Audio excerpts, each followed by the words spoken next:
I love this place.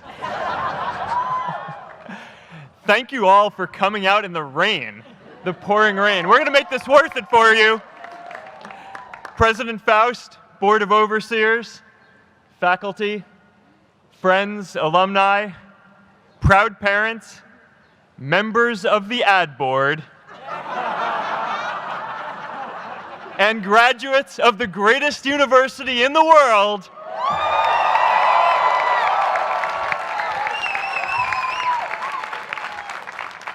I am honored to be here with you today because, let's face it, you accomplished something I never could. If I get through this speech today, it'll be the first time I actually finish something here at Harvard. Class of 2017, congratulations.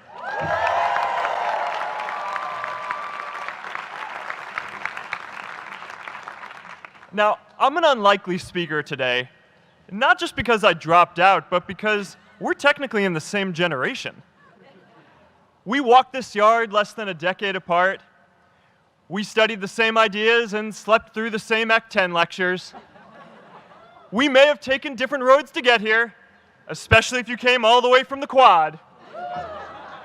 But today, I want to share what I've learned about our generation and the world we're all building together. But first, these last couple of days have brought back a lot of good memories. How many of you remember exactly where you were and what you were doing when you got that email telling you got into Harvard?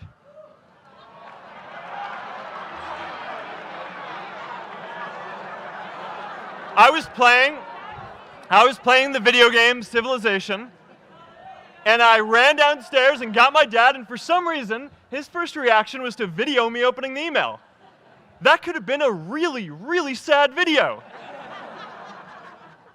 But I swear, getting into Harvard is the thing my parents are most proud of me for. My mom is nodding. You all know what I'm talking about. Look, guys, it's tough to beat this. You'll see when you get out there. How many of you remember your first lecture here at Harvard? Mine was Computer Science 121 with the incredible Harry Lewis. Harry. I was running late for class, so I threw on a t-shirt, and I didn't realize until afterwards that I put it on inside out and backwards, and my tag was sticking out the front. I couldn't figure out why no one in class would talk to me. Except for this one guy, KX Jin. He just went with it. We started doing our problem sets together, and now he runs a big part of Facebook. And that, class of 2017, is why you should be nice to people.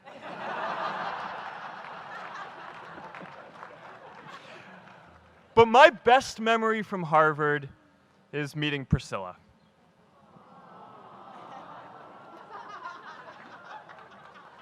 I had just launched this prank website, FaceMash,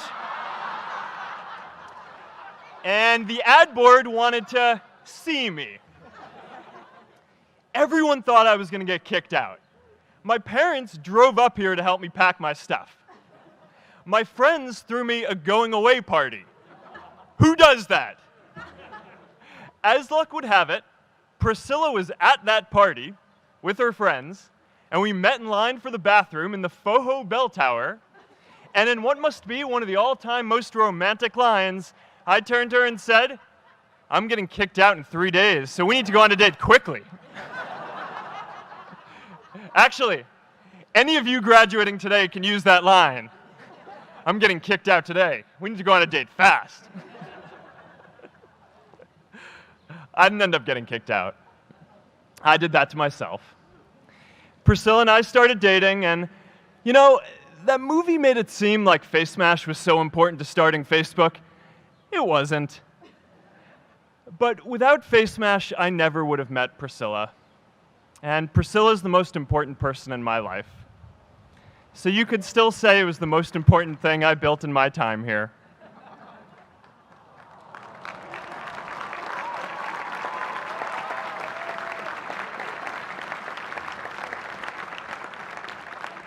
We have all started lifelong friendships here, and some of us even families. That's why I'm so grateful to this place. Thanks, Harvard.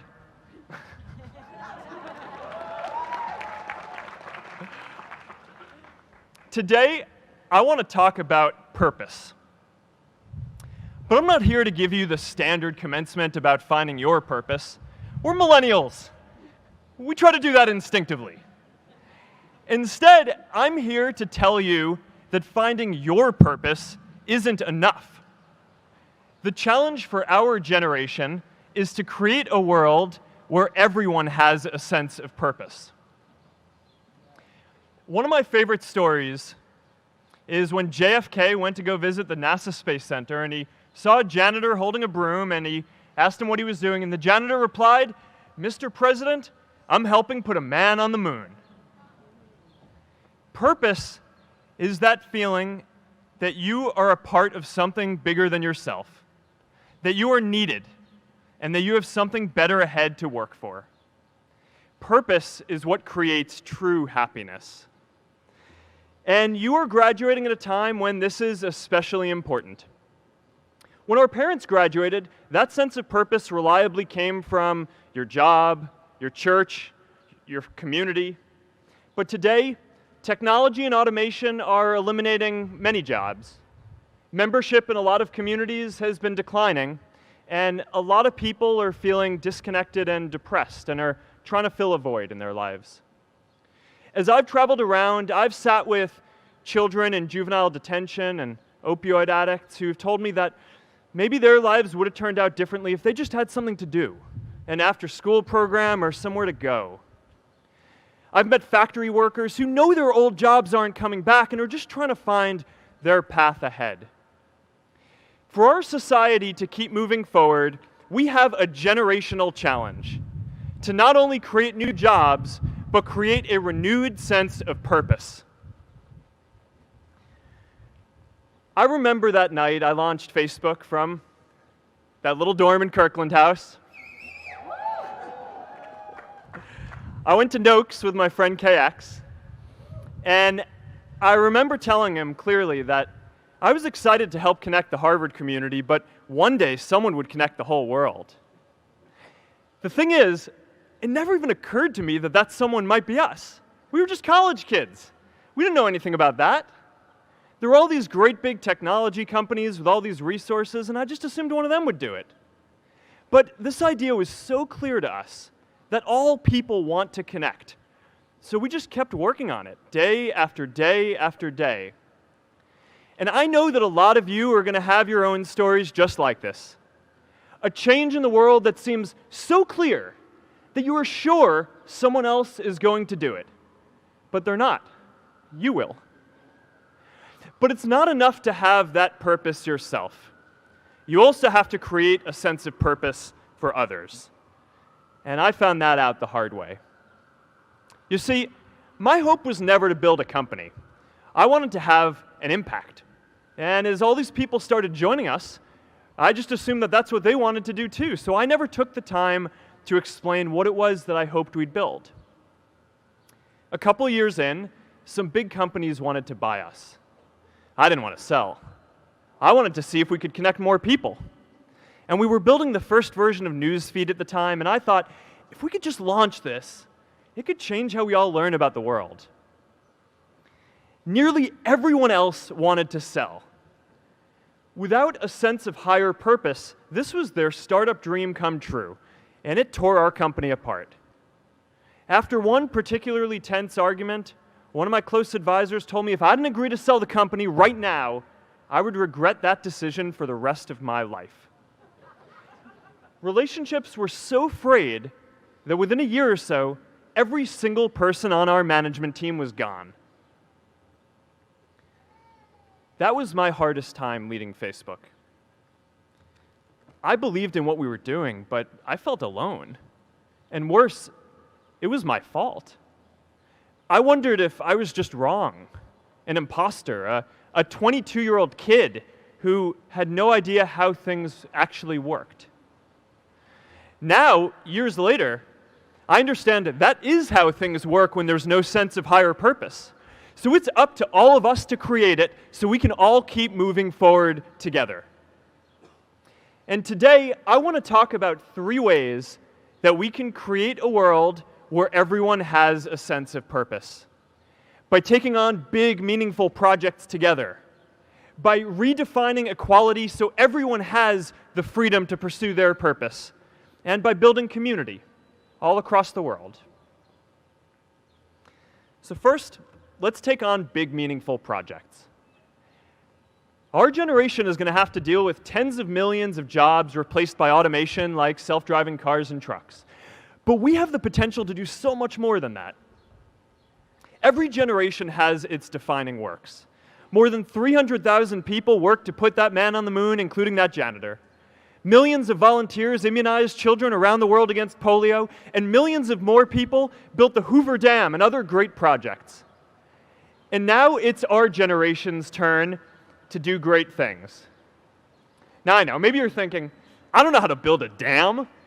I don't know how to get 1 million people involved in anything. Well, let me tell you a secret. No one does when they begin. Ideas don't come out fully formed. They only become clear as you work on them. You just have to get started. If I had to know everything about connecting people before I got started, I never would have built Facebook. Movies and pop culture just get this all wrong. The idea of a single eureka moment is a dangerous lie. It makes us feel inadequate because we feel like we haven't had ours yet. And it prevents people with seeds of good ideas from ever getting started in the first place. Oh, and you know what else movies get wrong about innovation? No one writes math formulas on glass, okay? All right? That's not a thing, okay?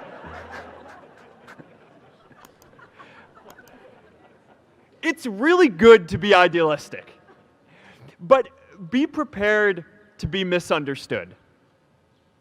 Anyone working on a big vision is going to get called crazy, even if you end up right. Anyone taking on a complex problem is going to get blamed for not fully understanding it, even though it's impossible to know everything up front. Anyone taking initiative will always get criticized for moving too fast because there's always someone who wants to slow you down. In our society, we often don't take on big things because we're so afraid of making mistakes that we ignore all the things wrong today if we do nothing. The reality is, anything we do today is going to have some issues in the future. But that can't stop us from getting started. So what are we waiting for? It is time for our generation-defining great works. How about stopping climate change before we destroy the planet and getting millions of people involved manufacturing and installing solar panels? How about curing all diseases and getting people involved by asking volunteers to share their health data, track their health data, and share their genomes?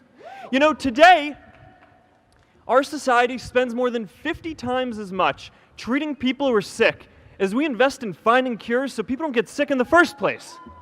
It makes no sense. We can fix this.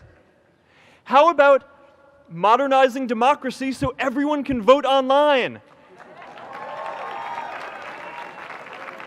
And how about personalizing education so everyone can learn?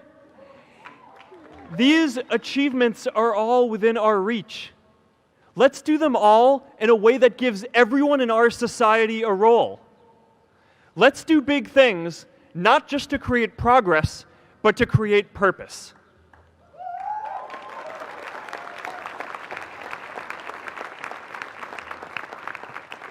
So taking on big, meaningful projects together is the first thing we can do to create a world where everyone has a sense of purpose. The second is redefining our idea of equality so everyone has the freedom to pursue their purpose. Now, many of our parents had stable jobs throughout their careers, but in our generation, we're all a little entrepreneurial, whether we're starting our own projects or finding our role in another one. And, you know, that's great, because our culture of entrepreneurship is how we create so much progress. An entrepreneurial culture thrives when it is easy to try lots of new ideas. Facebook wasn't the first thing I built. I also built chat systems and games, study tools and music players, and I'm not alone. J.K. Rowling got rejected 12 times before she finally wrote and published Harry Potter. Even Beyoncé had to make hundreds of songs to get Halo. The greatest successes come from having the freedom to fail. Now, today, we have a level of wealth inequality that hurts everyone. When you don't have the freedom to take your idea and turn it into a historic enterprise, we all lose. And right now, today, our society is way over-indexed on rewarding people when they're successful, and we don't do nearly enough to make sure that everyone can take lots of different shots. Now, let's face it, there is something wrong with our system when I can leave here and make billions of dollars in 10 years, while millions of students can't even afford to pay off their loans, let alone start a business.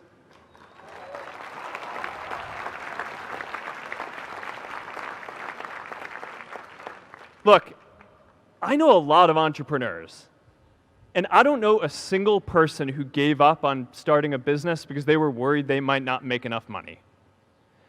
But I know too many people who haven't had the chance to pursue their dreams because they didn't have a cushion to fall back on if they failed.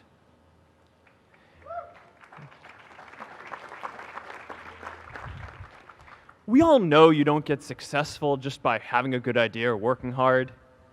You get successful by being lucky too. If I had to support my family growing up instead of having the time to learn how to code, if I didn't know that I was going to be fine if Facebook didn't work out, then I wouldn't be standing up here today. And if we're honest, we all know how much luck we've had to get to this point in our lives. Every generation expands its definition of equality. Previous generations fought for the vote and civil rights. They had the New Deal and Great Society. And now it's time for our generation to define a new social contract.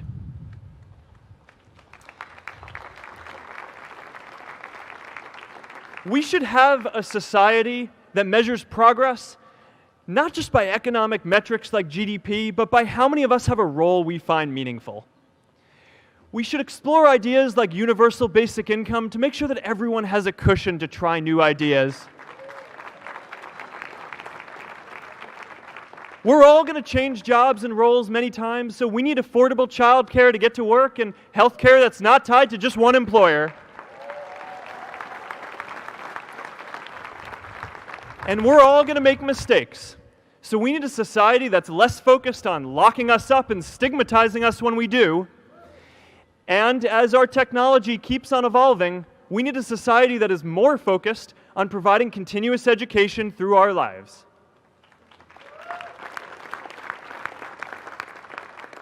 And yes, giving everyone the freedom to pursue purpose isn't going to be free. People like me should pay for it. And a lot of you are going to do really well, and you should too.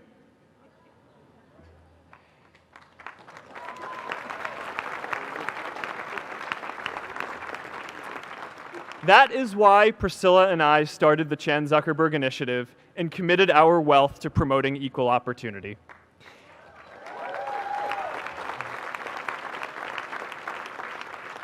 These are the values of our whole generation.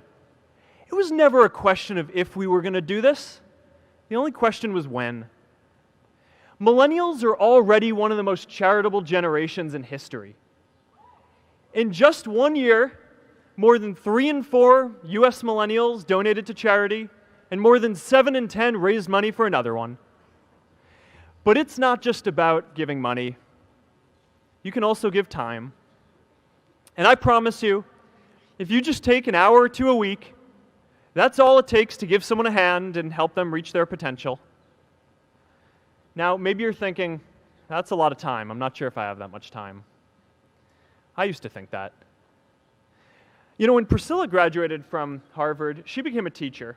And before she'd do education work with me, she told me that I needed to get my own experience teaching a class. At first I complained. I said, I'm kind of busy. I'm running this company. But she insisted. So I taught an after-school program at the local Boys and Girls Club on entrepreneurship. I taught those kids lessons on product development and marketing, and they taught me what it was like growing up feeling targeted for your race, and what it's like having a family member in prison. I shared stories of my time in school, and they shared their hope that one day they would get to go to college too. For 5 years, I've had dinner with those students every month. One of them even threw Priscilla and me our first baby shower. And next year, they're going to college. Every one of them, first generation in their families. We can all make time to give someone a hand. Let's give everyone the freedom to pursue purpose, not just because it's the right thing to do, but because when more people can turn their dreams into something great, we are all better for it.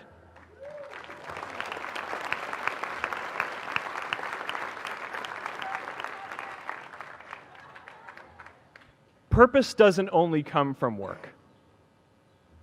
The third way we can create a sense of purpose for everyone is by building community. And in our generation, when we say purpose for everyone, we mean everyone in the world.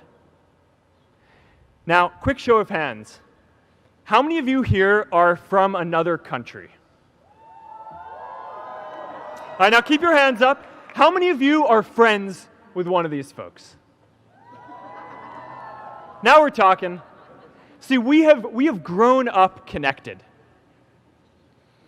In a recent survey of millennials around the world, asking what most defines our identity, the most popular answer wasn't nationality, ethnicity, or religion.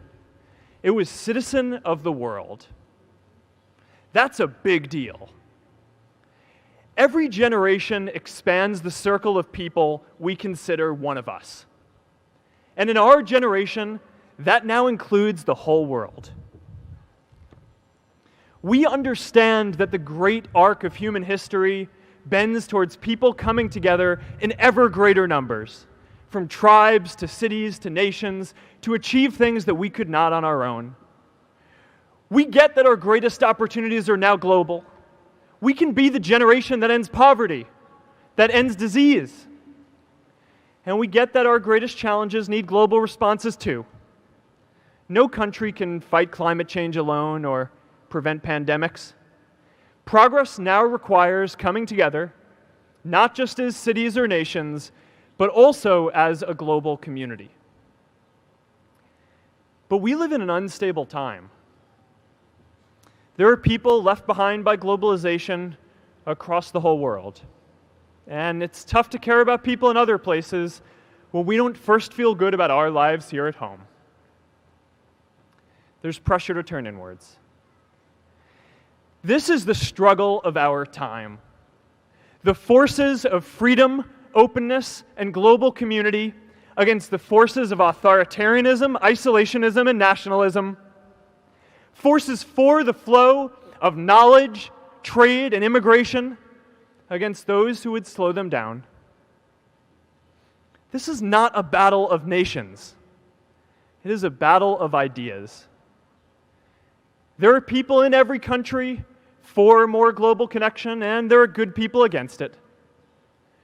And this isn't going to be decided at the UN either.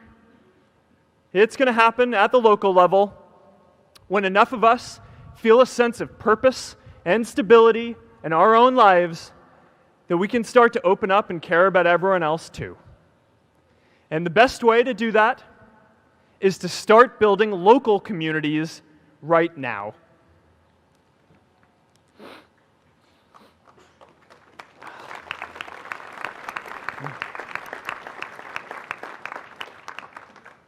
We all get a lot of meaning from our communities. Who here's from Elliott House? How about Lowell? I know you guys found community because you literally live right on top of each other. And Mather? I'll just leave that there. Whether our communities are houses or sports teams, churches or a cappella groups, they give us that sense that we are a part of something bigger, that we are not alone. They give us the strength to expand our horizons.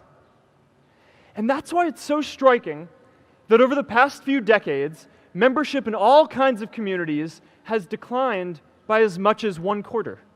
That's a lot of people who now need to find a sense of purpose somewhere else. But I know that we can rebuild these communities and start new ones because many of you already are. I met Agnes Agoye, who's graduating today. Agnes, where are you?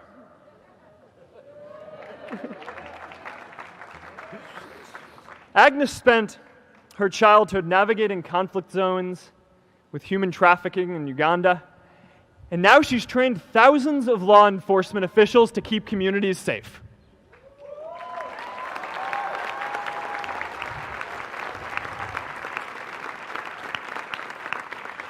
I met Kayla Oakley and Neha Jain. We're graduating today too. Stand up, guys. Kayla and Neha started a nonprofit that connects people suffering from chronic illnesses with people in their communities who are willing to help out.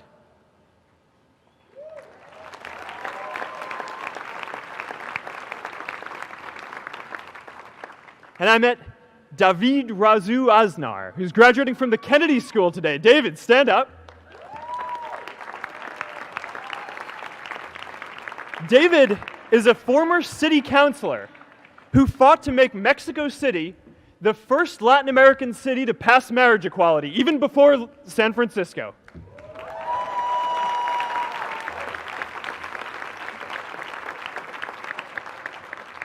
And this is my story too. A student in a dorm, connecting one community at a time and keeping at it until one day we can connect the whole world. Change starts local. Even global change starts small with people like us. In our generation, the struggle of whether we connect more, whether we achieve our greatest opportunities, comes down to this: your ability to build communities and create a world where every single person has a sense of purpose.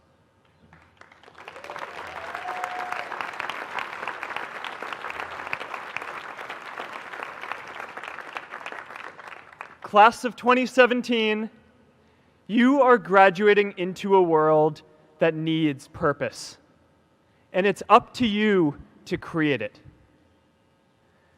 Now, maybe you're asking yourself, can I really do this? Well, remember when I told you about that class I taught at the Boys and Girls Club? One day after class, I was talking to my students about going to college, and one of my top students raised his hand and said that he wasn't sure he could go to college because he's undocumented. He wasn't sure if they'd take him.